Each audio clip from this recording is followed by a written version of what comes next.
En realidad me he sentido sumamente emocionado por la exposición anterior de Gorka, porque nos permite situarnos en el momento que vivimos, en el siglo XXI.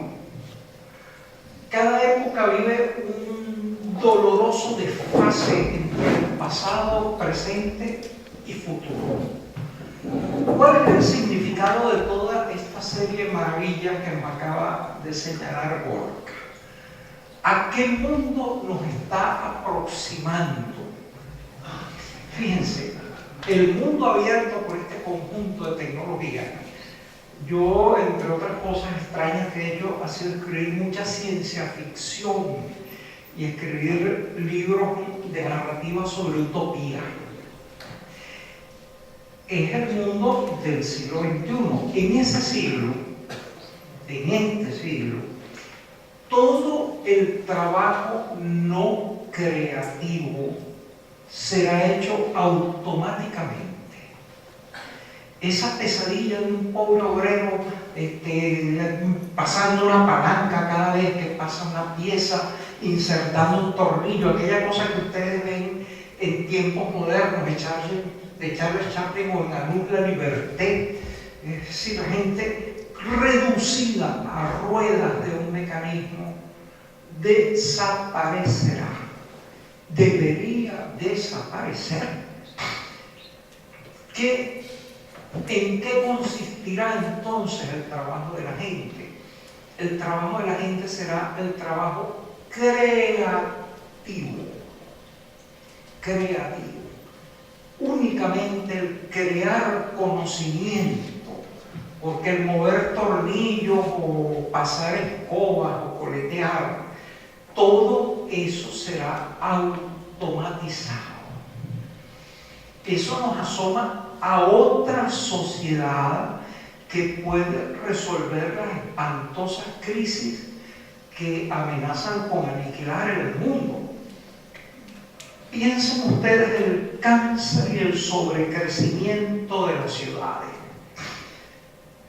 Eso implica que de la periferia de las ciudades parten cada madrugada millones de vehículos automotores individuales quemando combustible precioso y que no es renovable para que la gente se reúna en el centro de la ciudad.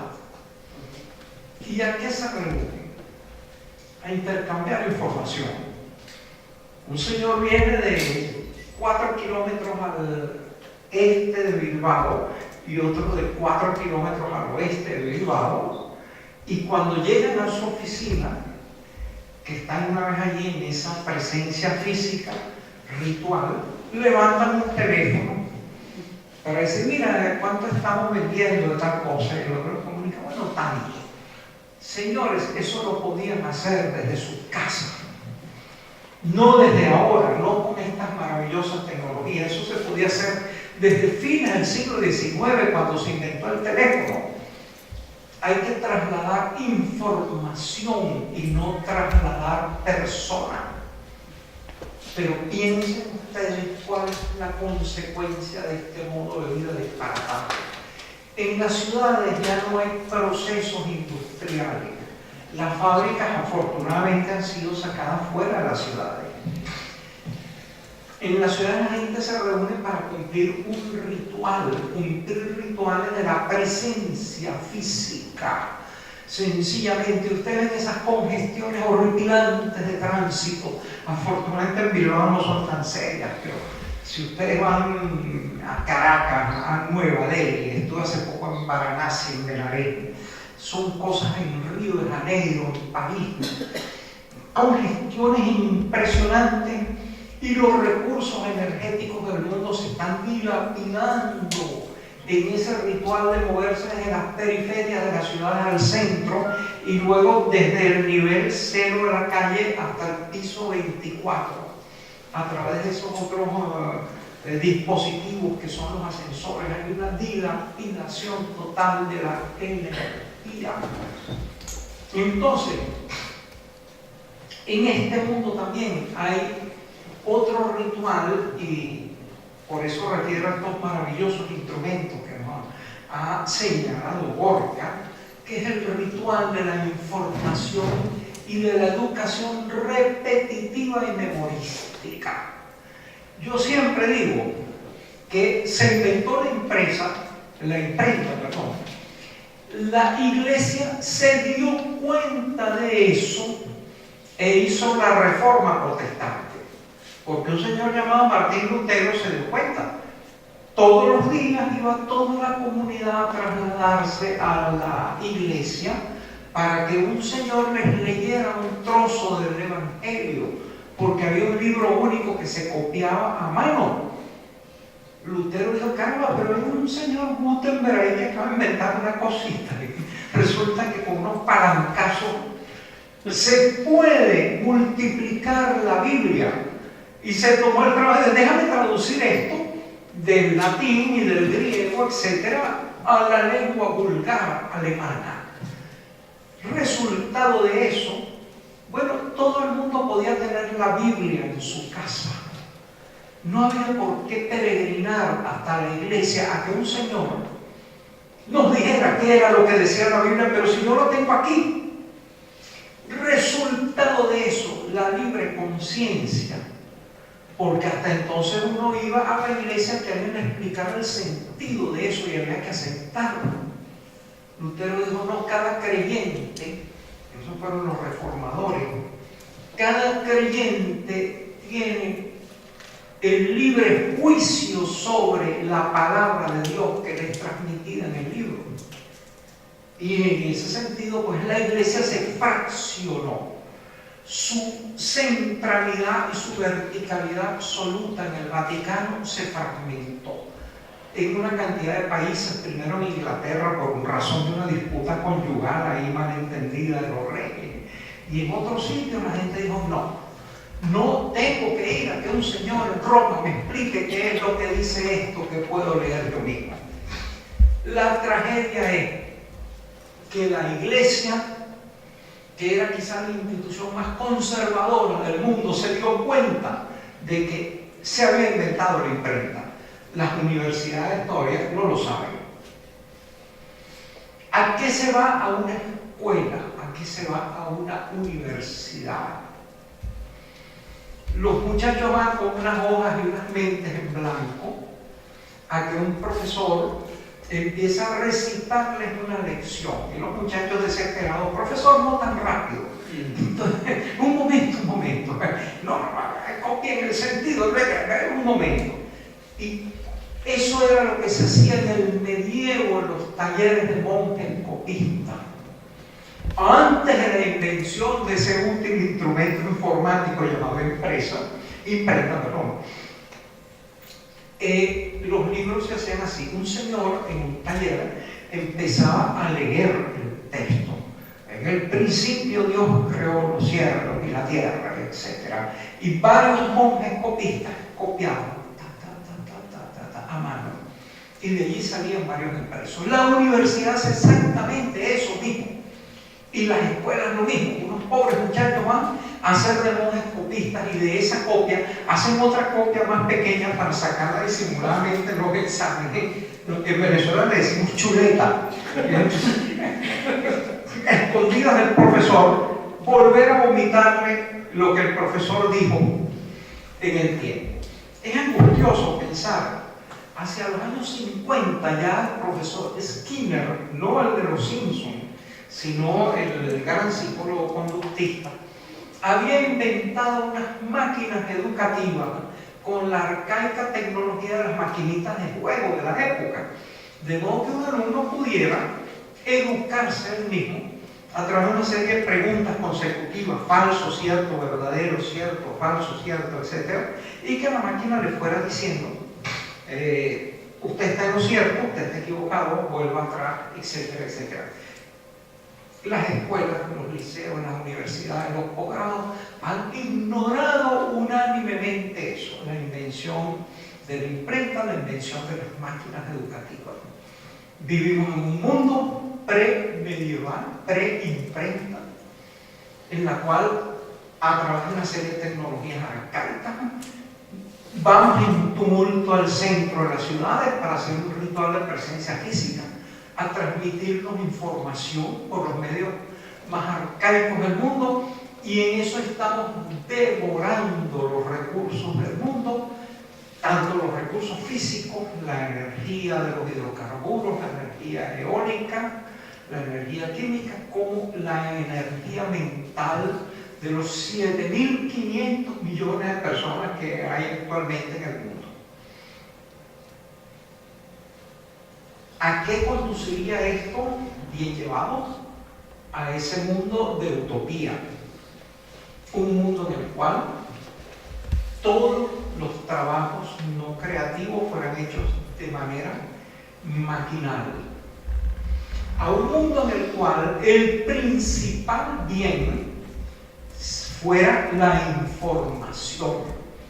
Y en este sentido ha habido un salto impresionante desde otros tiempos. Todos ustedes recuerdan la parábola, o mejor dicho, la narrativa del Evangelio, en la cual Jesús multiplica el pan y los peces. Desde entonces la humanidad ha vivido en una angustia porque es difícil multiplicar el pan, es difícil multiplicar los peces. Pero señores, no es difícil multiplicar la información. Habían tenido ustedes una demostración con 2 teclazos, se ponen en una net en donde hay distribución libre de la información, software libre, y se puede multiplicar milagrosamente la información para todos, más allá de las necesidades de todos. La riqueza fundamental ahora no es el pan, no son los peces, aunque son importantes, es la información, y tenemos el medio milagroso de multiplicarla. Las puertas de utopía están abriéndose. Hay todavía otra revolución aquí que está manifiesta en esa especie de pequeño cuadernito ahí que me ha manejado Borges, etc. Ustedes lo habrán visto, algunos con envidia. Yo todavía no tengo el mío, pero todos lo tendremos. Fíjense ustedes, ¿qué pasa en la Edad Media a través de esos dolorosos procesos que vivió Europa, vivió el resto del mundo? También se vivió aquí en España. Fueron expropiados los campesinos de sus medios de producción y los artesanos. En una época, esa cosa como la fábrica, la empresa, eso no existía. El zapatero era dueño de todos sus medios de producción. Él compraba el cuero, tenía los martillos para clavetear, los agujeros, las lesnas, y él hacía todas las fases de la producción de su producto e incluso lo vendía. Usted necesita un par de zapatos y vendía menos a la medida, tal y como yo lo quiero, ¿cómo no? El capitalismo los expropió a través de una competencia desmesurada y de otros recursos. Hizo que poco a poco los artesanos dejaran de tener control sobre las materias que compraban, sobre los instrumentos productivos y sobre la mercancía. El obrero va ahora a una fábrica y únicamente vende su trabajo. Él no es dueño de la materia prima, no es dueño de los productos, de las maquinarias que elaboran eso, y no es dueño del producto final. Fíjense que a través de ese pequeño aparato del ordenador individual ha vuelto la posibilidad de una producción artesanal del conocimiento al mundo. Ustedes pueden tener la materia prima del conocimiento a través de un aparato tan modesto como este. Fíjense ustedes en dónde se han hecho los grandes instrumentos de software. En garajes, en donde unos muchachos un poco estrafalarios, a quienes sus compañeros despreciaban llamándolos nerds, etc., hicieron el prodigio de este mundo. Algunos de ellos, como Steve Jobs, vendieron el sistema operativo más importante del mundo por $50.000 porque necesitaban vivir. Pero fíjense ustedes, cualquiera puede, aplicando el intelecto, crear una herramienta del conocimiento tan poderosa que transforme al mundo. Eso está abierto, eso es actual. Y para eso no tenemos que ir a vendernos a la IBM, no tenemos que ir a Microsoft, no tenemos que ir a ningún lado con un humilde instrumento como eso, como el que tengo yo en mi casa, mi ordenador, etc. Podemos crear, podemos producir el único bien importante en esta sociedad actual. Fíjense ustedes qué revolución tan arrasadora tenemos a las puertas. Estoy explicando meramente algunas de las posibles consecuencias de la aplicación social, económica y cultural de este recurso. Las personas pueden educarse indefinidamente.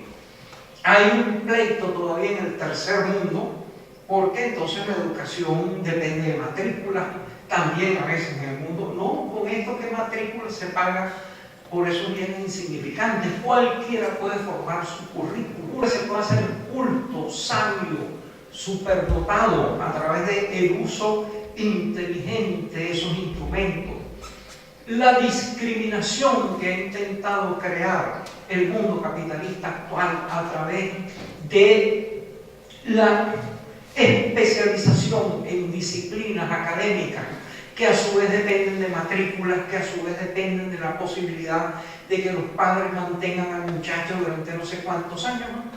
Todo eso desaparece. La educación puede hacerse otra vez gratuita y nuestra posición en la sociedad va a ser una posición en la sociedad del conocimiento. El que produzca conocimiento será alguien, el otro, bueno, será una persona feliz porque disfrutará de un mundo mejor.